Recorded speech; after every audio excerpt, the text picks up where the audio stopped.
عائشہ آج کے دور میں بھی اس کی مثالیں موجود ہیں. بات یہ کہ اگر پاکستان میں نہیں تو دنیا بھر یہ کشمیر کے اندر کیا ہو رہا ہے؟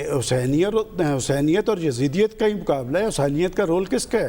دیکھیں بات یہ کہ ایک مظلوم نہتے اس قوم کے اوپر جس طرح کی بربریت اور یزیدیت طاری کی جا رہی ہے وہ تو لڑ رہے ہیں نا. یہ راہ جو ہے، یہ جدوجہد کی راہ جو ہے، یہ جہاد کی راہ جو ہے، یہی حسینیت ہے. بات ہے کہ آپ کے اندر ایک یکسوئی ہونی چاہیے، ایک سنجیدگی ہونی چاہیے اپنے ایشوز کے حوالے سے. اور بات یہ کہ یہ طاقت اور قوت کے سامنے سرنڈر کر جانا یہ حسینیت نہیں ہے. دیکھیں کیا واقعہ کربلا جب ہم پڑھتے ہیں تو اس میں بھی مصلحتوں کی بات آئی تھی، لیکن وہ مصلحتوں سے بالاتر ہو گئے تھے. ایک اصول کار فرما کر دیا گیا تھا کہ طاقت کے سامنے مغلوب نہیں ہونا، اور دنیا کے اندر اصول ہی جو ہیں وہ پائیدار ہوتے ہیں، دیرپا ہوتے ہیں. اور آج بھی جو صورتحال ہے وہ آپ کے سامنے، اور میں سمجھتا ہوں کہ اس کا سبق یہ ہے کہ جی آپ ہر چیز سے مروب ہونے کی بجائے، ہر چیز کے سامنے سرنڈر کر دینے کی بجائے فلسفہ شہادت حسین یہ ہے کہ آپ اصولوں پہ کاربند رہیں، اور جو چیز غلط ہے، جس چیز کو آپ سمجھتے ہیں کہ یہ غلط ہے، اس کے سامنے آپ کھڑے رہیں، ثابت قدم رہیں اور ڈٹ جائیں. پروفیسر صاحب دیکھیں، بنیادی جو لیسن ہمیں ملتا ہے وہ ہے ایثار، قربانی، انصاف اور حق کے لیے کھڑے ہونا. ایسے وقت میں جب آپ کے خلاف جو قوتیں ہیں وہ اتنی دنیاوی طور پر اتنی مضبوط اور مستحکم آپ کو نظر آتی ہیں. اسلام کے اندر دیکھیے، اسلام کے اندر جو ایک بڑی چیز جس کی وجہ سے اسلام کو کامیابی ہوئی ابتدائی دور سے، وہ یہ ہے کہ وہاں صرف ایک متبادل نظام نہیں دیا گیا، بلکہ اس متبادل نظام کے جو اصول تھے ان کو پریکٹس کر کے ایک عملی نمونہ دیا گیا. آپ ابتدائی دور میں اسلام کے یہی چیزیں دیکھتے ہیں کہ عملی طور پہ ان اصولوں پہ عمل ہوا ہے. پھر جب ہم ابتدائی دور سے سن 61 ہجری میں آتے ہیں، جو واقعہ کربلا کا سال ہے سن 61 ہجری، تو ہم یہ دیکھتے ہیں کہ یہاں بھی جن اصولوں کی بات کی گئی ہے ان کا ایک عملی مظاہرہ ہمیں یہاں پہ نظر آتا ہے، ایثار اور قربانی کا اور صبر کا.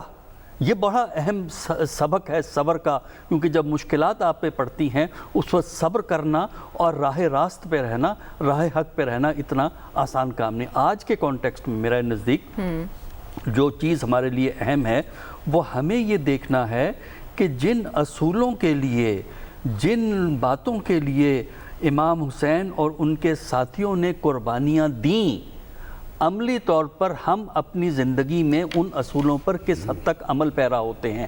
یہاں جب ہم آ کے دیکھتے ہیں تو معاملہ جو ہے ہمارا کافی ڈھیلا ڈھالا نظر آتا ہے کہ کرپشن ہے، ہم مصلحتوں کا شکار ہو جاتے ہیں، وقتی ضروریات کے لیے ہم جو ہیں اپنے لانگ ٹرم انٹرسٹ کو ختم کرتے ہیں. تو میرا خیال یہ ہے کہ ہمیں یہ سمجھنے کی ضرورت ہے کہ میری اپنی زندگی میں وہ فلسفہ قربانی، ایثار جو وہاں ہمیں سبق ملتا ہے، کس حد تک میں اپنے اوپر لاگو کرتا ہوں، کس حد تک میں تیار ہوں اسلام کے اصولوں کو عملی زندگی میں لا کر معاشرے کو ٹرانسفارم کرنا چاہتا ہوں.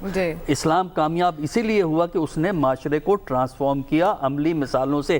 اور آج اگر مسلمان کامیاب نہیں ہوتے تو وجہ یہ ہے کہ ہم نعرے لگاتے ہیں لیکن ان اصولوں کی بنیاد پہ معاشرے کو ٹرانسفارم نہیں کرتے. ہم سٹیٹس کو والے اسلام کے حق میں ہیں، ہم اس اسلام کے حق میں ہوتے ہیں جو صاحب اختیار و اقتدار کی مرضی کے مطابق ہو. بالکل ٹھیک، بہت اچھی بات پروفیسر صاحب آپ نے کی. اور جہاں سیاست کا رشتہ اخلاق سے ختم ہوا، تبھی تو امام حسین نے اس تغیر کو، اس خرابی کو محسوس کرتے ہوئے وہ نکلے اور اس کے خلاف علم جہاد بلند کیا. خبر آج کے دور میں جب عمران خان صاحب ریاست مدینہ کی بات کرتے ہیں، یہ پیغام حسین کیسے ہیلپ کر سکتا ہے اس سلسلے میں؟ دیکھیں، ایک تو آج کسی نے بڑی خوبصورت لائن لکھی ہوئی تھی کہ موجودہ مسلم دنیا کے اندر ہر کوئی جو ہے زندگی یزید کی چاہتا ہے لیکن آخرت جو ہے حضرت حسین رضی اللہ تعالیٰ عنہ والی چاہتا ہے. کہ دنیا کے اندر آپ کے پاس مائٹ اینڈ رائٹ کا اصول سامنے ہے، اس کے اوپر آپ عمل پیرا ہیں. اب زیادہ تر مسلم ورلڈ کے اندر دیکھیں کیا ہو رہا ہے کہ جس کسی کو اقتدار جس طریقے سے بھی جو مل رہا ہے وہ اس کو لے رہا ہے، اس کے پیچھے کوئی اصول پسندی نہیں ہے، اس کے پیچھے وہ جو ذرعی اصول اس وقت بتائے گئے تھے کہ ان کو آپ نے فالو کرنا ہے. کربلا کا واقعہ ہے کیا؟ ایک غاصب حکمران کے سامنے آپ نے کھڑے ہو جانا ہے کہ یہ آپ کا حق نہیں ہے، وہاں پہ انصاف کی بات کرنا. لیکن آج کے دور میں ہم دیکھتے ہیں کہ بس باتوں ہی باتوں میں ساری چیزیں ہوتی ہیں لیکن عمل پیرا کوئی نہیں ہے.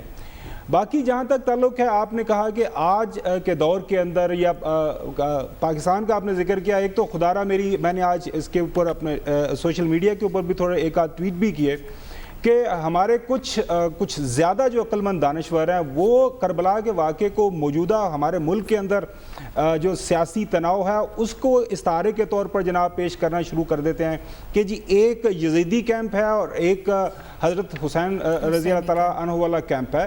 خدا را ایسا مت کیجئے. ہم آلریڈی بہت زیادہ تقسیم میں ہیں، آلریڈی اس ملک کے اندر بہت زیادہ فرقہ واریت ہے، آلریڈی لوگ ایک دوسرے کی شکلیں دیکھنا پسند نہیں کرتے. انتہائی ادب کے ساتھ جو بات ہوئی کہ جی پاکستان میں اگر نہیں ہو رہا تو کشمیر میں ہو رہا، خدا را پاکستان کے اندر کوئی انڈین غاصب فوج نہیں پاکستان کے اندر کسی صوبے کے اندر آ کے بیٹھ گئی کہ اس کے سامنے ہم نے لڑائی لڑنی ہے. پاکستان کے اندر ہمارے مسائل ہیں، ہمارے ہاں کوئی وہ اصل والی جمہوریت ابھی نہیں ہے، ابھی ہم بہت شروع کی سٹیجز میں ہیں. لیکن خدا را کو ایسے حالات بھی نہیں ہیں کہ جس طرح کہ اس کو ہم کربلا کے واقعے کے طور پر کچھ لوگ بیان کرنا شروع کر دیتے ہیں. باقی ایک بات میں ضرور، میری عمر یقینی طور پر ان سے کم ہے، ہمارے علاقوں کے اندر بھی جب بھی یوم عاشور آیا کرتا تھا وہاں پہ جو سنی فرقے کے لوگ ہیں وہ سبیلیں لگایا کرتے تھے، سارے کے سارے انتظامات کیا کرتے تھے اور بڑے ہی پرامن طریقے سے سارے یہ جلوس گزرا کرتے تھے. لیکن بدقسمتی وہ لوگ جنہوں نے اپنی دکانیں چمکانے کے لیے، اپنی جیبیں گرم کرنے کے لیے یہ جو ایکسٹریمزم کی آئیڈیالوجی کو ہمارے ملک کے اندر پھیلایا، اور ہمارے معاشرے کے وہ لوگ بڑے پرامن طریقے سے ایک دوسرے کے ساتھ رہنے والے تھے، ان کو آپ اس نہج پہ پہنچا دیا ہے کہ وہ ایک دوسرے کی شکلیں دیکھنے تک گوارا نہیں کرتے. لہٰذا اس کا جو حل ہے وہ اسی میں ہے کہ ہم ایک دوسرے کو برداشت کرنا سیکھیں اور وہ جو اصول ہیں ان کو فالو کرنے کی کوشش کریں. اس پر اچھی بات ہو گئی آج کے دن کے مناسبت سے، گراس روٹ لیول سے لے کر ٹاپ ناچ تک کہاں کہاں اس کی اپلیکیشن ہے، ہم نے اس پہ بات کی. اب ذرا آگے بڑھتے ہیں اور فیٹف قوانین پر جو اختلاف پایا جا رہا ہے حکومت اور اپوزیشن کے درمیان، وہ ڈیڈ لاک کا شکار کیوں ہے اور اس کے لیے مشترکہ اجلاس کیوں طلب کرنا پڑا. اپوزیشن کی شکایات اپنی جگہ پر ہیں ایاز صاحب، لیکن اپوزیشن کو یہ شکوہ ہے کہ یہ حکومت کر رہی ہے، حکومت کہہ رہی ہے یہ ریاست کے مفاد میں ہے. یہ FATF کے لیے جو ترامیم ہو رہی ہیں آپ کیا سمجھتے ہیں، اس میں حکومت کا مفاد کہاں ہے؟ یار دیکھیں بات سنیں، یہ FATF کا جو ہم پہ لگا، یہ کیوں لگا ہم پہ؟ ہم جو فلانی لسٹ میں اور فلانی لسٹ میں ہیں، ایک پوری تاریخ ہے جو پاکستان، ہماری جو پالیسیز رہیں اور جو ہم کرتے رہے، کوئی جہاد کے نام پہ، کوئی کسی نام پہ، مطلب کون سی چیز ہے جس سے ہم نے پرہیز کیا؟ اب ہمیں بخار لگا ہوا اور بحق لگا ہوا ہے کہ جی FATF کی پابندیاں ہمارے پاس نہ لگ جائیں. اگلے روز وزیر اعظم بھی کہہ رہے تھے کہ وہ لگ گئیں تو پھر ہمارا حال وہ ہوگا، ہم پہ وہ پابندیاں ہوں گی جو کہ ایران پہ لگی ہوئی ہیں. اور اب جس مہنگائی کا ہم رونا روتے ہیں وہ ہم بھول جائیں گے، کیونکہ مہنگائی کی ایک نئی جو ہے جہت وہ سامنے آ جائے گی. تو ہمیں اس ساری چیز سے نکلنے کی ضرورت ہے. کیا حکومت، کیا اپوزیشن اور کیا معاشرہ. یہ جب نواز شریف تھے، جب ان کا اوسٹر ہوا تھا 1999 میں، تب تک یہ جہاد والی کارروائیوں کے اوپر کچھ نہ کچھ پردہ ہوتا تھا. جب مشرف صاحب آئے اقتدار میں اور انہوں نے پاور ٹیک اوور کی تو وہ جہاد جو یہاں پاکستان پہ تھا وہ پردہ اتر گیا. آپ یہاں پہ بس اسٹیشنوں پہ جاتے تھے تو بکسے پڑے ہوتے تھے چندہ برائے جہاد. وہ تو جب 9/11 ہوا اور پاکستان پہ وہ سارے آ کے وہ جو روڑے اور وہ جو اینٹوں کا ٹرک گرا تو تب ایک دم جو ہے مشرف صاحب چینج ہو گئے اور انلائٹنڈ ماڈریشن ہو گیا اور اعتدال پسندی ہو گئی. لیکن وہ 2001 کا مسئلہ ہے، آج 2020 ہے. 19 سال میں ہم اپنے آپ کو درست نہیں کر سکے. ان چیزوں سے ہمیں رشتہ جو ہے توڑنے میں کون سی ہمیں ایک تکلیف اور دقت اور کیا ہمیں ہو رہا ہے یہ جا کے ہمارے دوست ہیں حافظ سعید وغیرہ جو ہیں ملاقات وغیرہ بھی ہوتی رہتی ہے، پر ان سے اور وہ مسعود اظہر اور باقی جو ہیں کاروائیاں اس کے نام اور اس کے جہاد اور اس کے یہ اور سیاسی پارٹیز انوالوڈ ہیں اور باہر سے پیسے آ رہے ہیں. اب ان سیاسی پارٹیز کا نام کیا لیا جائے، لوگ برا منا جاتے ہیں. حساس طبیعت کے یہاں لوگ ہوتے ہیں، کوئی یہاں سے فنڈ لے رہا ہے، کوئی وہاں سے فنڈ لے رہا ہے. ڈالر باہر کے، ریال باہر کے، بندوقیں باہر کی، جہاد کے نعرے ہمارے. مطلب عجیب بات ہے. بڑی طاقتیں ہم کو استعمال کر کے مورے کر رہے ہیں اور ہم کہہ رہے ہیں ہم نے روس توڑ دیا، ہم نے یہ کر دیا، ہم نے پتہ نہیں کون سا وہ کام کر دیا. پر ایک بات صرف میں یہ کر رہا ہوں، کتنا عرصہ لگتا ہے ایسے بخار سے نکلنے کے لیے. اب یہ جو ہم کوشش کر رہے ہیں قوانین پاس کرنے کے لیے کہ یہ ہو جائے یہ ہو جائے، وہ بھی ہم سے ٹھیک طرح نہیں ہو رہا. تو سب کو ہوش کے ناخن کرنے چاہیے، اس کو ماضی کا حصہ بنانا چاہیے اور آگے کی طرف جانا چاہیے. یعنی یہ سب کچھ کہہ رہے ہیں کہ ہم اپنا بویا ہی کاٹ رہے ہیں کہیں نہ کہیں. اچھا ویسے سلمان صاحب، جیسے ہمارے پروگرام میں اکثر بات ہوتی رہتی ہے کہ اگر ہمارے جو پالیسی ساز ہیں وہ لانگ ٹرم پلاننگ کرتے تو یہ شارٹ ٹرم فائدے نہ اٹھاتے اور ان دا لانگ رن پاکستان کا فائدہ ہوتا. اب یہ مشترکہ اجلاس میں حکومت کر پائے گی اس سے عبور اس منزل کو؟ دیکھیں عائشہ، اس میں دو باتیں ہیں. ایک تو جو بات ریاض صاحب کر رہے تھے، یہ تاریخ بڑی تلخ ہے جی کہ یہ جد و جہد، یہ جہاد، یہ دہشت گردی کے خلاف جنگ، یہ بنیادی طور پہ تھی تو ہماری نہیں. اور عمران خان صاحب نے اقتدار میں آنے کے بعد میں سمجھتا ہوں یہ بہت بڑا ان کا بیان تھا کہ یہ بیماری ہمیں لگی کہاں سے، اور آج وہ جو چیزیں ہمیں ختم کرنی پڑ رہی ہیں. تو یہ تو سوچنا چاہیے پالیسی سازوں کو کہ پہلے آپ اپنے مفاد میں ساری ڈکٹیشنز لیتے ہیں اور اس کے بعد جب اس کے اثرات قوم اور ملک پہ آتے ہیں تو پھر اس کا سدباب کرنے کا سوچتے ہیں. یہ FATF کا ایشو کسی پارٹی کا ایشو نہیں ہے، یہ ریاست پاکستان کا ایشو ہے. اور اس وقت جو ان کے درمیان اس پہ اختلافات ہیں، میرا خیال ہے کوئی ایسی بات نہیں. اور انہیں جو ریاست کا جب میں نے کہا ایشو ہے تو ریاستی ادارے نے ایک بریفنگ دی تھی کہ یہ شرائط ہیں اور ان شرائط پہ عمل درآمد ہونا چاہیے. اور مجھے یاد پڑتا ہے کہ اس سے پہلے بھی آپ نے مشترکہ سیشن بلایا تھا تو کچھ نہ کچھ تو ہوا تھا نا کہ وہ اس روز چونکہ اخبارات میں خبر چھپی ہوئی تھی اور پھر شام کو وہ مشترکہ سیشن ختم کر دیا اور 5 بل جو ہیں وہ پاس ہو گئے کہ اپوزیشن اس میں ساتھ تھی. اب جہاں تک آپ نے کہا کہ اپوزیشن کی ریزرویشن کیا ہے، تو میرا خیال کوئی ایسی شرط اس میں لاگو نہیں کرنی چاہیے کہ جو FATF نے کسی اور ملک پہ لاگو نہ کی ہو. کہ آپ اگر یہ کہتے ہیں کہ جی جو ٹیرر فنانسنگ ہے کہ اس کا ایک طریقہ کار موجود ہے اور پاکستان نے سب کچھ جو کچھ کہا جا رہا ہے وہ کر رہے ہیں، لیکن اس میں کچھ ایسی شکیں ڈالنے کی کوشش کی جا رہی ہے جو آنے والے وقت کے اندر پھر ہمارے لیے پرابلم کا باعث بنیں گی. مثال کے طور پہ کیا شکیں بغیر وارنٹ گرفتاری کے؟ دیکھیں بات یہ کہ آپ جو شک ڈالنے کی کوشش کی جا رہی ہے کہ کسی پہ بھی یہاں پر لوگوں کے بچے پاکستان سے باہر نہیں پڑھنے جاتے، کیا باہر سے آپ مشینری درآمد نہیں کرتے، کہ آپ اس کو اس طرح کیوں ایسے لکوناز بیچ میں رکھ رہے ہیں تاکہ کل کو اس بنیاد پہ کسی بھی شخص کو پکڑ کے 90 دن کے لیے اندر کر دیا جائے. FATF نے اور وہ جو ریاستی اداروں نے دی جانے والی بریفنگ میں ایسی کوئی بات نہیں ہے. اور جہاں تک یہ بات ہے کہ جی کیا مشترکہ سیشن میں یہ بل پاس ہو جائے گا، بظاہر تو اپوزیشن کے پاس اکثریت ہے، لیکن آپ کو پتہ ہے کہ ٹیکٹس بھی موجود ہے کہ جو چیزیں کروانا ہو. لیکن میں سمجھتا ہوں کہ کچھ ایشوز پہ، میں ہمیشہ کہتا ہوں کہ کچھ ایشوز پہ سیاست نہیں ہونی چاہیے. اور یہ دہشت گردی کی جنگ بنیادی ہم نے اس کا بڑا نقصان برداشت کیا ہے. اس میں ہمارے 50-60 ہزار لوگ شہید ہوئے ہیں، ہمارا کوئی 1.5 خرب کا نقصان ہوا ہے، لیکن ہم نے گزشتہ دیوار نہیں پڑھا. اور کم از کم قانون سازی ہماری حکومتیں، میں نے تو جرنلزم میں دیکھا ہے کہ جب یہ حکومتیں ان کی ہوتی ہیں تو یہ قانون سازی ایسی کر رہے ہوتے ہیں کہ آنے والے وقت کے اندر یہ اپوزیشن کے خلاف استعمال ہو، پھر یہ ان کے خلاف استعمال ہوتی ہے. جیسے نیب کے قوانین ہیں کہ پیپلز پارٹی اور مسلم لیگ نون کے پاس یہ موقع تھا کہ ان میں ترامیم کر لے، اس وقت وہ یہ سوچ رہے تھے کہ دوسرے کے خلاف استعمال ہوگی، اب دونوں کے خلاف ہو رہی ہے. اب تیسری پارٹی جو اس وقت موجود ہے وہ اس پہ تعاون کرنے کے لیے تیار رہی، اس لیے کہ نیب کے قوانین میں ترمیم صرف ان کی مرضی سے نہیں ہونی. میں سمجھتا ہوں کہ FATF والا جو ایشو ہے اسے اسی اسی اسپرٹ کے مطابق حل کرنا چاہیے اور کوئی ایسی شک نہیں ڈالنی چاہیے جس کا FATF نے بھی ڈیمانڈ نہ کی ہو. دیکھیں میں کافی کنفیوژن میں ابھی کلیئر کر دیتا ہوں کنفیوژن آپ کو. دیکھیے اگر FATF کی پابندیاں لگتی ہیں یہ صرف PTI پارٹی پہ یا PTI حکومت پہ نہیں لگیں گی, پاکستان پہ لگیں گی, پاکستان پہ لگیں گی. اور اگر کل کو کوئی اور پارٹی حکومت بناتی ہے تو وہ بھی اسی پھندے کے اندر آئے گی.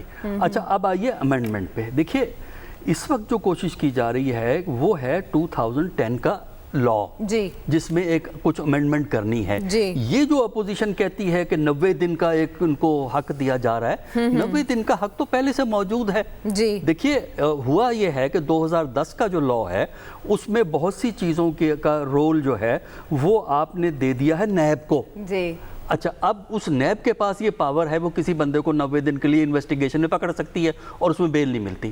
اب اس میں ہوا یہ ہے کہ بہت سی چیزیں اب جو ایڈ اپ ہوں گی وہ آلریڈی نیب کی پروویژن پہلے سے اوریجنل لا میں موجود ہے جس کو انہوں نے تبدیل نہیں کیا. 2010 کا لا ہے. اب آپ خود سوچئے 2010 میں اور پارٹیوں کی حکومت تھی, 2013 میں ایک اور نئی حکومت آئی, انہوں نے بھی پرواہ نہیں کی.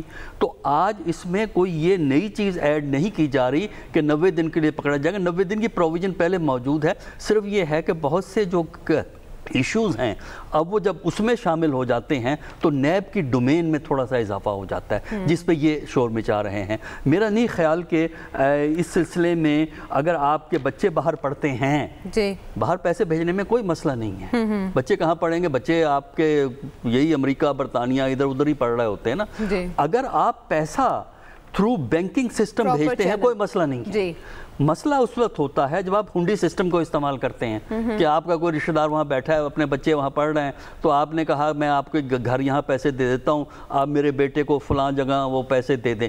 یہ پرابلم ضرور آپ کو رائز ہوتی ہے. لیکن اگر آپ بینکنگ سسٹم کے ذریعے جائیں گے, اسٹیٹ بینک کی پرمیشن سے بچوں کی فیس بھیجیں گے, کوئی پرابلم نہیں ہے آپ کے لیے. اسی طرح اگر باہر سے پیسہ آتا ہے, اس وقت صورتحال یہ ہے کہ اگر $200 بھی آپ کو باہر سے آ جائیں, بینک والے آپ سے ایکسپلینیشن مانگتے ہیں کہ جس کا سورس بتائیے. ٹھیک, تو اس لیے اگر آپ یہ سورس بتا سکتے ہیں کوئی مسئلہ نہیں ہے. مسئلہ اس وقت ہوتا ہے جب آپ $1 بلین ادھر سے ادھر ہو جاتا ہے اور آپ کہتے ہیں ہمیں تو پتہ ہی نہیں. اچھا ویسے آپ کے مطابق تو اپوزیشن کی ریزرویشنز جو ہیں وہ غلط ہیں؟ نہیں, میں سمجھتا ہوں کہ وہ اوور کاشس ہونے کی کوشش کر رہے ہیں. یہ لا پہلے سے موجود ہے, اسی لا کو اس کی صرف نیب کی ڈومین میں اضافہ ہو جاتا ہے. اگر نیب کے انہوں نے ریسٹرکٹ کرنا ہے تو اس کے لیے دوسرے طریقے سے ڈیل کریں. ٹھیک ہے, لیکن ایسا کیا مقام خبر آ گیا؟ مولانا فضل الرحمان تو دونوں بڑی پارٹی سے خفا اس لیے تھے کہ وہ قانون سازی میں تعاون کر رہی ہیں. اب احسن اقبال صاحب کہہ رہے ہیں عمران خان کو ہٹلر نہیں بننے دیں گے. مشترکہ اجلاس میں کیا ہوگا پھر؟ لا پاس ہو جائے گا. دیکھیں مشترکہ اجلاس پہ بات کرنے سے پہلے ہم بات کر لیں وہ قانون جس کے حوالے سے یہ جو کنفیوژن یا تناؤ پیدا ہوا ہے اپوزیشن اور حکومت کے درمیان. ایک بات ہوتا ہے کہ یہ بحالت مجبوری ہم یہ قانون پاس کرنے جا رہے ہیں کہ FATF کی تلوار ہے. FATF کی تلوار اگر وہ جو لٹکی ہوئی ہے, آپ گرے سے بلیک میں چلے جاتے ہیں تو اس کے جو ثمرات ہیں وہ پتہ ہے کہ وہ کس شکل میں آپ کو ملیں گے, کیونکہ آپ پھر ایک پاریا سٹیٹ ہو جائیں گی. پوری دنیا میں نہ تو آپ کے جہاز جا سکیں گے, نہ آپ ٹریڈ کر سکیں گے, نہ آپ کے منی کے ٹرانزیکشن کسی دنیا کے کسی ملک کے ساتھ ہو سکیں گی. وہ کوئی بھی ملک میرے خیال میں اس کو افورڈ نہیں کر سکتا, اور پاکستان کو بھی اس سے بچنا ہے, اور انشاءاللہ ہم اس سے بچ جائیں گے. مسئلہ کیا پیش آ رہا ہے؟ مسئلہ یہ پیش آ رہا ہے کہ وہ جو قانون بن رہا ہے اس کے اندر جو ایک جنرل کمیٹی ہے, اس کمیٹی کے اندر جو تمام اداروں کے سربراہان ہیں جو بیٹھیں گے, جس میں جو اسٹیٹ بینک ہے, SCCP ہے, جس میں DGMI بیٹھیں گے, ISI بیٹھیں گے, اس کے علاوہ FIA کے بیٹھیں گے, اس کے علاوہ سیکٹری جو امپورٹنٹ منسٹریز کے وہ بیٹھیں گے, اور ساتھ میں چیئرمین نیب بھی اس میں بیٹھیں گے. اپوزیشن کہتی ہے کہ چیئرمین نیب کو اس سے نکال دیں. اس کے بعد ایک اور امینڈمنٹ کیا مانگ رہی ہے اپوزیشن یہ کہہ رہی ہے کہ جو نیب کے پاس اختیار ہے منی لانڈرنگ اور اینٹی منی لانڈرنگ کے کیس پروسیکیوٹ کرنے کا, جو آلریڈی ہے, اس کو ختم کر دیا جائے اس قانون کے ذریعے. تیسری جو چیز وہ مانگ رہے ہیں کہ جو کہ نیب کا ایک کافی متنازع ایک سیکشن ہے کہ اگر مجھے اور آپ کو ایکیوز کر دیا جاتا ہے کہ میرے پاس جو گاڑی ہے بڑی مہنگی ہے یا ہم نے گھر ایک خریدا ہوا ہے بڑے مہنگے سیکٹر کے اندر، تو وہ آپ کو ایک اپلیکیشن جو ہے نیب بھجوا سکتی ہے کہ جناب اعلیٰ آپ نے یہ گھر خریدا تو کائنڈلی ہمیں تھوڑا سا بتا دیں کہ آپ نے یہ گھر کون سے پیسے سے خریدا، مجھے یہ ثابت کرنا ہے کہ میں نے وہ پیسہ کہاں سے کماریں گے۔ یہ جو ایک ملزم کے اوپر رسپانسبلٹی ہے ثابت کرنے کی، اس کو بھی ختم کریں۔ ایک اور جو شک ہے اس کے تحت یہ ہے کہ آئندہ اگر یہ قانون پاس ہو جاتا ہے تو 20 لاکھ سے زیادہ کی ٹرانزیکشن، جائیداد خریدیں، سونا خریدیں، پیسہ ملک سے باہر بھجوائیں، کوئی بھی کام کریں، وہ کیش کے ذریعے نہیں ہوگی، وہ آپ کو بینکنگ چینلز کے ذریعے کروانی پڑے گی۔ یہ چیز ہے، یہ اپوزیشن اس کے اوپر اعتراض کر رہی ہے۔ اعتراض کیوں کر رہی ہے وہ آپ کو پتہ ہے کہ موجودہ جو اینٹی منی لانڈرنگ کے جو کیسز ہیں وہ کن لوگوں کے خلاف ہیں، اس پہ زیادہ اس تفصیل پہ نہیں جاتے۔ اب جہاں تک بات ہے مشترکہ سیشن کی، دیکھیں ایونچولی اپوزیشن اور حکومت کو جو مل بیٹھ کے ہی یہ قانون پاس کرنا پڑے گا، اور کروانے والے میرے حال کروا بھی لیں گے۔ اس کی وجہ یہ ہے کہ ایک شرط یہ بھی ہے جو انٹرنیشنل جو FATF کی طرف سے کہ آپ نے یہ کنسنسس یہ قانون سازی پاس کروانی ہے، تو میرے خیال میں اس کے اوپر زیادہ سے زیادہ بحث ہونی چاہیے۔ جو اپوزیشن کے جائز جو کنسرنز ہیں ان کو ایڈریس کیا جانا چاہیے، لیکن کم از کم اس کے اوپر سیاست بازی کا جو حق ہے وہ کسی بھی پولیٹیکل پارٹی کے پاس نہیں ہے۔ اس کی وجہ یہ کہ اس کے ساتھ میرا اور آپ کا مستقبل جو جڑا ہوا ہے، کیونکہ خدا نخواستہ پاکستان اگر کسی بھی وجہ سے بلیک لسٹ میں جاتا ہے تو اس کے جو خطرات ہوں گے وہ بہت بھیانک چیزیں سامنے آئیں گی۔ اللہ نہ کرے کہ ہم اس نہج پہ پہنچیں۔ بالکل ٹھیک ہے خاور، آپ نے کہا اپوزیشن کے جو جائز کنسرنز ہیں انہیں ایڈریس کرنا ہوگا، اور ایڈریس حکومت کو کرنا ہوگا۔ اس کے لیے حکومت کی اسٹریٹجی کیا ہو سکتی ہے؟ بریک کے بعد آتے ہیں۔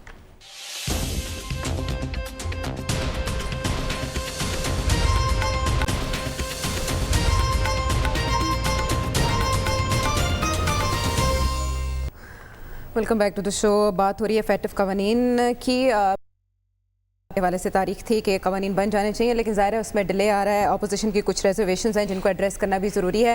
ایاز صاحب، آپ کے خیال میں کیا اپوزیشن کو اکاموڈیٹ کر دینا چاہیے ان معاملات پر جنہیں انہیں شکایت ہے؟ اور اگر فرض کریں ایسا ہو جاتا ہے، خدا نخواستہ بلیک لسٹ پاکستان ہوتا ہے، تو اس کا ذمہ دار کون ہوگا؟ کیونکہ آپ نے تو تاریخ بھی جھانکی ہے۔ کہاں بلیک لسٹ ہونی ہے جی، یا کہاں یہ نہیں پاس ہونی؟ جن کو یہ جو خاور صاحب نے کہا کہ جنہوں نے کروانا ہے وہ کروا لیں گے۔ بات یہ ہے کہ جنہوں نے کروانا ہے ان کو بھی سمجھ آ گئی ہے۔ ہمارا جب ہم وہ سارا کچھ وہ کھیل کھیلتے تھے جہاد کا اور ادھر کا اور ادھر کا، تو تب اس میں سارے ہی شامل تھے۔ اب میں اس سے زیادہ کیا کہوں؟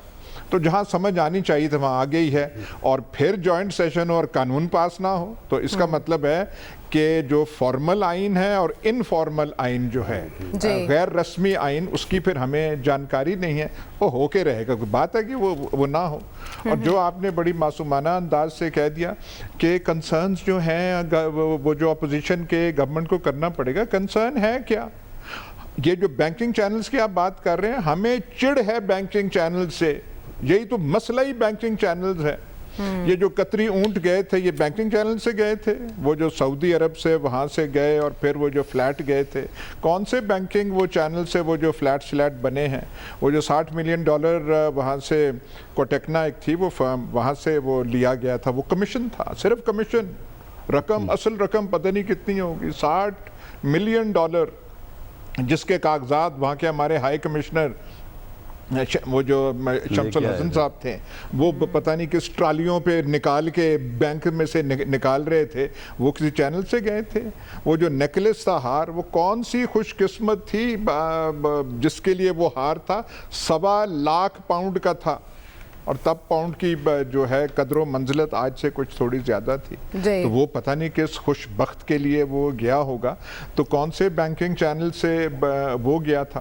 ہم نے تو یہ کیا، کمال یہ ہے کہ اگر وہ جو ہنڈی دہشت گردی، وہ جو تنظیموں کو جو پیسے جاتے تھے، یا دنیا ہم معصوموں کو جو الزام لگاتی ہے، ہم تو بالکل معصوم ہیں، وہ اور یہ جو سرمایہ کاری ہم کرتے تھے، ہم دونوں کو مکس کر دیا، اس میں کوئی امتیاز ہی ہم نے نہ برتا۔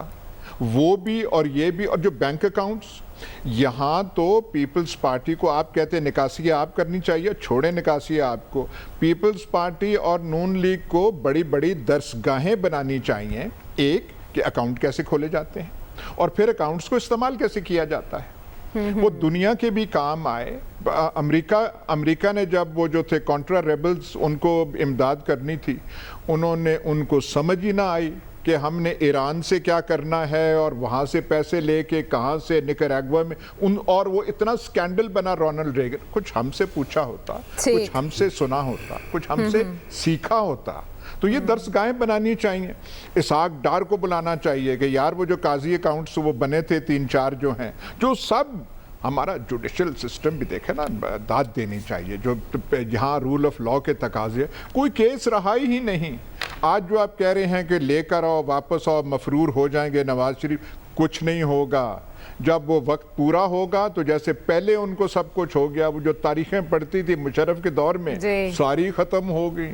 ایک یک جنبش قلم سارے کیس ختم ہو گئے. اور کہا نہیں نہیں نہیں نہیں, وہ تو فلانے دور میں ہوئے تھے جب زیادہ تھا اور یہ تھا اور زیادتی اور ظلم کا وہ جو تھا دستور تھا, تو اس لیے ہو رہا ہے. تو کچھ بھی نہیں ہے.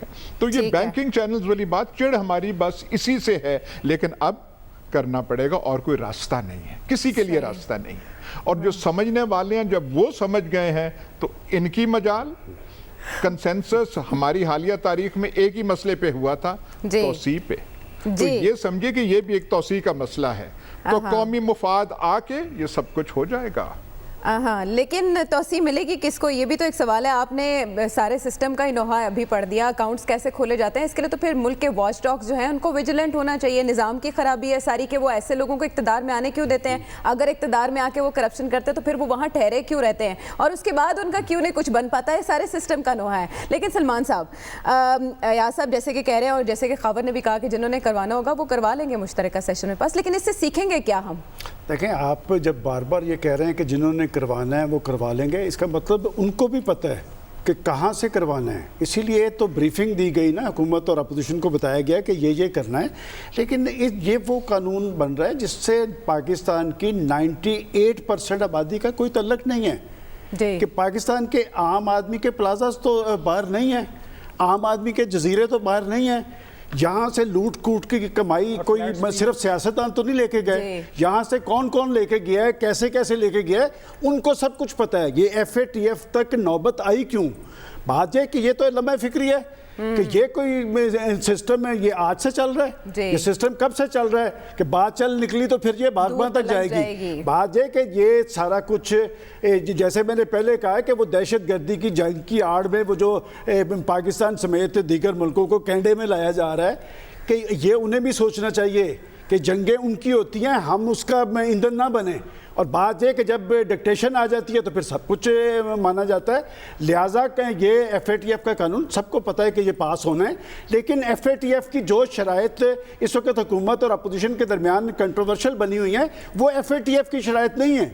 وہ شرائط حکومت نے کچھ ڈالی ہے, اور یہ بات درست ہے. صاحب کہہ رہے ہیں وہ نیب 2010 کے قوانین میں آلریڈی اس لاء میں نیب کا رول ایک اور ہے. دیکھیں, بات یہ کہ یہ بات وہاں پر ڈسکس ہوئی ہے, اور کوئی نہ کوئی تو ایسی بات موجود ہے نا کہ پہلے آپ نے مشترکہ سیشن بلایا تھا, وہاں پر یہ بات نہیں ہوئی, اور پھر اپوزیشن کے ساتھ مل کے آپ نے 5 قوانین تو کر لیے, تو پھر ایسی کوئی مسئلہ ہوا ہے نا. تو یہ بات مشترکہ سیشن میں ہو سکتا ہے, مشترکہ سیشن میں مشترکہ طور پہ یہ پاس ہو اور یہ پاس ہو جانا ہے بل, لیکن اس کا عام آدمی سے تعلق نہیں. یہ ایک نوحہ ہے بہت بڑا. بات یہ کہ ہم نے تاریخ سے سبق حاصل نہیں کیا. ہمارا سب سے بڑا المیہ یہ ہے, اور جنہیں ہم بیچ میں سے نکالنے کی کوشش کر رہے ہیں, میں تو اس لیے کہتا ہوں نا کہ یہ سارے شامل ہیں. یہ اشرافیہ میں صرف بیچارہ سیاستدان نہیں ہے, کہ اسحاق ڈار نہیں ہے, فلاں نہیں ہے, ان کے نام لینے بڑے آسان ہیں. جی بالکل, کئی لوگوں کے نام لینے بہت مشکل ہے. اور یہی سب سے بڑا میں سمجھتا ہوں کہ جب تک ہم کچھ لائنز ڈرا نہیں کریں گے, یہ مملکت خدا داد پاکستان کے کچھ اصول و ضوابط کے مطابق چلنا ہے. اس کا ایک آئین پاکستان بھی موجود ہے. بات یہ کہ ہمارے ہاتھ میں اقتدار آئے تو سب کچھ کر لو, اور میں دیکھتا ہوں کہ جب اقتدار میں ہم ہوتے ہیں نا, تو ہمارا طرز عمل یہ ہوتا ہے کہ شاید ہم نے ہمیشہ اقتدار میں رہنا ہے. ہمیشہ اقتدار میں رہنے والی ذات تو اللہ تعالیٰ کی ذات ہے. یہاں پر میں نے ایسے بھی دیکھے ہیں کہ اس کے بعد رول گئے جب اقتدار سے نکلے. جی تو لہٰذا جو چیزیں کریں وہ پاکستان کے مفاد میں کرنی چاہیے، اور یہ نہیں کہ یہ قانون کر لیں، اس سے آگے چلنے کی بھی بات ہونی چاہیے، اور قومیں اور ملک جو ہیں کسی بنیاد پر چلتے ہیں. یہ نہیں ہوتا کہ آج آ کے قانون کچھ اور بن رہا ہے، اگلی گورنمنٹ آئے گی وہ سارا کچھ صاف کر کے پھر دوبارہ شروع ہو قانون جائے سب گا. کو برابری کی بنیاد پر شکنجے میں لائے، چاہے وہ فلیٹس ہوں یا فرنچائز ہوں، سب کو برابری کی بنیاد پر دیکھنا چاہیے. لیکن FATF کی شرائط پوری کرنے میں ہم جس حد تک آگے پروفیسر صاحب، وہ تمام راستے آئندہ کے بعد سے ہم نے مسدود کر دیے جس کی وجہ سے ہم یہاں تک پہنچے. دیکھیں بات اب اس میں مسئلہ یہ ہے کہ جو ہمارا ریاستی نظام ہے وہ بڑے لوگوں کے مفادات کو پروٹیکٹ کرتا ہے. عام آدمی کا اس تبدیلی سے کوئی فرق نہیں پڑتا. فرق کن کو پڑتا ہے؟ جو یہ سمجھتے ہیں کہ ہم نے حکمرانی کرنی ہے، ہم نے اس ملک کو لوٹنا ہے، اس کے پیسے اکٹھے کرنے ہیں، ہم نے باہر پیسے جمع کرنے ہیں. اور وہ صرف سیاستدان نہیں ہے، یہ بھی واضح کریں پروفیسر صاحب. دیکھیں جو ہے اس میں جو کوئی بھی ہو سکتا ہے. جی. آپ کو فکر لگی رہتی ہے کہ سیاستدانوں کے علاوہ کسی اور کا نام بھی لیا جائے. نہیں، سبھی طبقات ہیں نا، اشرافیہ میں سبھی شامل ہیں. نہیں، اشرافیہ کے اندر بہت سے لوگ شامل ہوتے ہیں. جی. مختلف اشرافیہ مختلف نوعیت کے ہوتے ہیں، اور ہر اشرافیہ نے ایک اپنا انداز اپنایا ہوا ہوتا ہے. ایک بزنس کا اشرافیہ ہے، ایک ایگزیکٹو کا اشرافیہ ہے، ایک پولیٹیکل لیڈرز کا اشرافیہ ہے. پولیٹیکل لیڈر اس لیے بدنام ہو جاتے ہیں کہ وہ جو ہے نا سمجھ نہیں پاتے کس طرح کیا جائے اور پھنس جاتے ہیں. اس کے لیے طریقہ کار یہ ہے کہ اکاؤنٹیبلٹی کا پروسیس بیوروکریسی میں بھی ایک موجود ہے، ملٹری کے اندر بھی ایک موجود ہے. جو پرابلم ہماری صرف یہ ہے کہ مجھے یہ بتا دیجئے نا کہ کب سے ہم اکاؤنٹیبلٹی کی بات کر رہے ہیں؟ کتنے پولیٹیشنز کو آپ نے سزا دلوائی ہے؟ جی. کتنے پولیٹیشن سے آپ نے پیسے وصول کیے؟ ہم نے بڑی بات کرائے ہیں، تو بتائیے نا کتنے پیسے ہمارے واپس آئے ہیں ہمارے پاس؟ کوئی پیسہ واپس نہیں آیا. بیچارے وہ شریف لوگ ادھر ادھر جو کام کرتے ہیں، ہاؤسنگ سوسائٹی والے، ان کی گچی مروڑ کے آپ نیب پیسے نکلوا لیتا ہے. لیکن نواز شریف سے کتنا پیسہ آیا ہے، فلاں سے کتنا پیسہ آیا ہے، کل کو اور کسی کی اکاؤنٹیبلٹی ہوگی جو اس وقت اقتدار میں ہیں تو ان سے ہم کتنا پیسہ نکال لیں گے. دیکھیے اس میں دیکھیے دو چیزیں آپ ذہن میں رکھیے. ایک ہے اوریجنل لا 2010 کا، جی. کچھ چیزیں اس کے اندر موجود ہیں، کچھ چیزیں اب ایڈ اپ، اس لسٹ کے اندر کچھ چیزیں ایڈ اپ کی جا رہی ہیں کہ یہ بھی جرم ہوگا. اب اس کے اندر جو نیا ایڈ اپ ہو رہا ہے اس کے اندر اگر گفت و شنید سے کوئی اپوزیشن کو اکوموڈیٹ کیا جا سکتا ہے تو وہ ٹھیک ہے. باقی اگر آپ کو اوریجنل لا پہ شکایت ہے تو اس کو آپ کو سیپریٹلی ٹیک اپ کرنا پڑے گا. اس امینڈمنٹ میں وہ ٹیک اپ نہیں ہو سکتا. اس کے لیے آپ کو ریویو کرنا چاہیے. جیسے میں نے کل آپ سے یہ بات کہی تھی کہ اس وقت ضرورت اس بات کی ہے جو سپریم کورٹ کے ججمنٹس ہیں، ہائی کورٹس کے ججمنٹ ہیں، ان کی روشنی میں اگر آپ نیب کے لا میں کوئی تبدیلی کرنا چاہتے ہیں تو کنسنسس ڈیولپ کیجئے اور اوریجنل لا کو چینج کر دیجئے. جو امینڈمنٹس آ رہی ہیں اس میں اگر گفت و شنید سے کچھ اکوموڈیٹ کیا جا سکتا ہے اپوزیشن کو تو آپ اکوموڈیٹ کیجئے، لیکن اوریجنل لا میں اور امینڈمنٹس جو پیش کی جا رہی ہیں اس کو ذرا سیپریٹ رکھیں. بالکل ٹھیک ہے، لیکن وہ کہا گیا کہ اسے اب کمیٹیوں میں بھیج دیں، وہاں پر اس پہ پہلے بات ہو، بحث و تمہیس ہو، اس کے بعد اسے آگے لایا جائے، پھر صوبائی اسمبلیوں میں اس حوالے سے قراردادیں لانے کا بھی فیصلہ کیا گیا. خاور، گورنمنٹ کے پاس کیا لاہے عمل ہے؟ اپوزیشن کو منانے کا راستہ بھی ہے کہ وہ لے کر آئے اس پوائنٹ پر؟ اچھا، تھوڑی دیر کے لیے ہم مان لیتے ہیں عائشہ کہ یہ جو امینڈمنٹس ہو رہی ہیں عمران خان کی حکومت جو ہے وہ اس لیے کرنا چاہ رہی ہے کہ موجودہ اپوزیشن کو اور زیادہ وہ کارنر کر سکیں، اور زیادہ جیلوں کے اندر بند کر سکیں، ان کے خلاف کیسز چلائیں، ان کے خلاف جو سیاسی انتقام ان کے اوپر تانا لگتا ہے اس کو پایہ تکمیل تک پہنچائیں. تو عمران خان کی حکومت کو تو صرف اب 2 سال ہو گئے ہیں اور باقی 3 سال ہیں، آخری سال الیکشن کا ہوتا ہے، چلے مان 3 سال باقی رہ گئے. تو اس کے بعد یہ جو قانون ہے ہماری جو مقبول جو پارٹی ہے، پولیٹیکل پارٹی ہے، نون لیگ ہے، پاکستان پیپلز پارٹی ہے، تو یہ حکومت میں آئیں گے تو ان کے ہاتھ میں آ جائے گا یہ ٹول. تو میرے خیال میں ان کو بخوشی یہ قانون جو ہے پاس کرنا چاہیے. عمران خان نے تھوڑا ساری زندگی حکومت میں رہنا ہے، کل کو یہ بھی حکومت میں آئیں گے. میرے خیال میں یہ جو خاص طور پر ڈرے ہوئے ہیں نا، ڈرے ہوئے بیچارے نچلے والے نہیں ہیں، نون لیگ کے جو سیکنڈ اور دوسرے اور تیسرے درجے کی لیڈرشپ ہے، ڈرے ہوئے اوپر والے ہیں جس کی طرف ذکر کیا سلمان غنی صاحب نے. ہر چیز کا ذکر کیا لیکن اس کے اندر فلیٹس کا ذکر نہیں کیا. وہ بھی جو ارب ہار روپے کے اس وقت لندن کے اندر وہ آپ ڈیوٹی دیا کریں نا. پرابلم یہاں پہ یہی چلیں وہ چیزیں آپ پہ بھی چھوڑ دیتے ہیں، بلینکس میں نے کر دیا. اب اچھا پرابلم یہ ہے کہ یہ جو قانون ہے یہ آپ کی خالصاً ریاستی مجبوری ہے. جب میں کہتا ہوں کہ جنہوں نے کروانا ہے اس میں ہر کوئی سٹیک ہولڈر ہے, آپ کی اسٹیبلشمنٹ ہو, آپ کا جو بزنس مین کا جو طبقہ ہے, سول سوسائٹی, میڈیا, کیونکہ اس کی وجہ یہ ہے کہ اگر آپ نے یہ مجبوری جو ہے, اگر آپ کے اوپر یہ جو شرط لگی ہوئی ہے, یہ جو تلوار لٹک رہی ہے, اگر آپ نے یہ قانون پاس نہیں کیا تو پھر آپ کے خلاف تو آلریڈی انڈین لابی ہے, جو باقی جو انٹرنیشنل فورسز تو آلریڈی ان دا پلے ہیں, وہ تو کوشش کریں گے آپ کو بلیک لسٹ میں بھجوانے کی.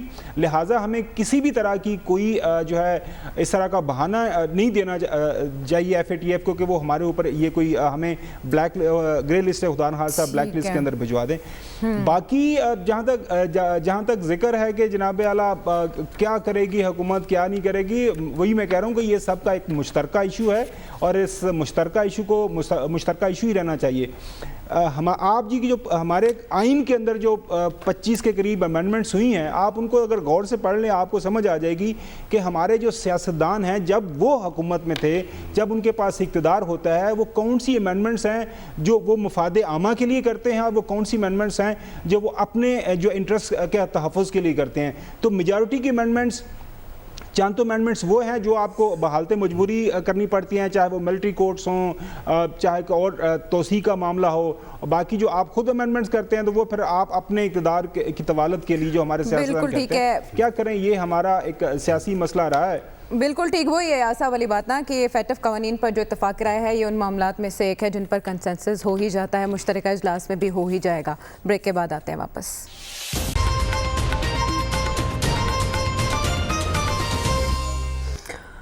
ویلکم بیک ٹو دی شو. ناظرین, اب ذرا تھوڑا اپوزیشن کی 3D پالیسی پر ہم بات کرنے جا رہے ہیں. ظاہر ہے اس سے مراد نون لیگ پیپلز پارٹی اور مولانا فضل الرحمان ہے. مولانا فضل الرحمان نے شہباز شریف صاحب سے ملاقات کی اور اس کے بعد دونوں نے مل کر جو گفتگو کی میڈیا سے, اس میں کوئی ڈائریکشن ہمیں سمجھ نہیں آئی. لیکن ایاز صاحب بار بار اس بات پر زور دیتے رہے شہباز شریف صاحب کہ APC ہوگی, کیوں نہیں ہوگی. یہ شہباز شریف صاحب کیا کر رہے ہیں رول پلے, اور ادھر بیٹھے نواز شریف صاحب کیا کہہ رہے ہیں؟ میں ویسے حیران ہوں کہ جو میں یہ لفظ ایک سے زیادہ بار استعمال کرتا ہوں تو میں معذرت چاہتا ہوں کہ ایک چیز جو شروع سے لے کے آخر تک irrelevant ہے, آپ کا پتہ نہیں کون سے جوش اور جذبہ ہوتا ہے کہ آپ لے کے پھر وہ APC اور مولانا فضل الرحمان اور اس نے بات وہاں سے کی اور اس سے بات شہباز شریف نے کی. یہ ہے کیا چیز؟ اور یہ APC جو ہے کون بلا رہا ہے, کیا نہیں بلا رہا, ان کا نہ کوئی 3 میں نہ 13 میں. آج کل کے جو موضوعات ہیں, آج کل جو ایشوز ہیں, اس میں کوئی عمل. یہ جو پہلا آپ نے موضوع کیا FATF ریئل ایشو ہے, پاکستان کو درپیش ہے اور اس لیے اس پہ پیش رفت ہو جائے گی, جو حل ہے وہ ہو جائے گا. باقی یہ جو ہے اس وقت یہ سارے کے سارے نکمے بیٹھے ہوئے ہیں. جو بڑی پارٹیز ہیں ان کو اپنی اور وہ بھی FATF جو ہم گفتگو کر رہے تھے اس کے ساتھ وہ ملی ہوئی ہے, ان کو اپنا وہ ڈر ہے کہ یہ کیس بن رہا ہے, وہ کیس بن رہا ہے. کیس ختم ہونے والے ہیں ہی نہیں, لمبے ہیں. اب کوئی نتیجہ نکلتا ہے یا نہیں وہ اور بات ہے. اچھا, ایک اور چیز وہ جو آپ کو اور سلمان صاحب کو خاص طور پہ وہ جو اضطراب, وہ جو ایک وہ تڑپ پڑتی ہے کہ صرف سیاستدانوں نے ایسے کیے, صرف سیاستدانوں نے کیے. یا تو آپ تشریح پھر کرتے نا, صرف سیاستدان نہیں. وہ ہمارے ایک پراپرٹی کے دوست ہیں, کیا وہ نام ایاز صاحب کل نام آپ کو یاد ہے تھا, آج ٹھیک ہے. ایک دفعہ ہاں انہوں نے وہ بہترین اس کی تشریح جرات کر لے, یہ دونوں کھاتے ہیں. جی میری گزارش سن لیں, طریقہ کار میں فرق ہے. ایک جو ہے چھری کانٹے سے کھاتے ہیں, یہ سیاستدان ہمارے بھائی جو ہیں یہ ہاتھوں سے کھاتے ہیں اور کپڑے بھی خراب کرتے ہیں. بات یہاں پہ کپڑے کے خراب کرنے والی بات ہے. کوئی تھوڑی سی کوئی مطلب کوئی نفاست تو کسی چیز میں ہونی چاہیے نا. یہ جو حدیں پھلانگ کے جو آپ جو داستانیں پڑھیں تو کہتے ہیں یار خدا کے واسطے ہم یہ نہیں کہہ رہے کہ آپ دیانتدار ہو جائیں, ایمان آ جائے اور آپ ایماندار ہو جائیں, قطعاً ہم نہیں کہہ رہے, یہ اس سے بڑی زیادتی کیا ہوگی. لیکن کوئی طریقہ تو ٹھیک ہو نا, کوئی نفاست تو آ جائے, کوئی تہذیب, کوئی لکھنؤ سے آپ سیکھ لیں, کچھ تو ہو. یہاں پہ تو کوئی بات ہی نہیں ہے ایسے. یہ تو جو آپ نے چھوٹی سی چھری سے کرنا ہوا وہ پتہ ہے ڈانگ سوٹا لے آتے ہیں اور وہ کرنے لگ پڑتے ہیں, اور ایک پہ اکتفا نہیں کرتے.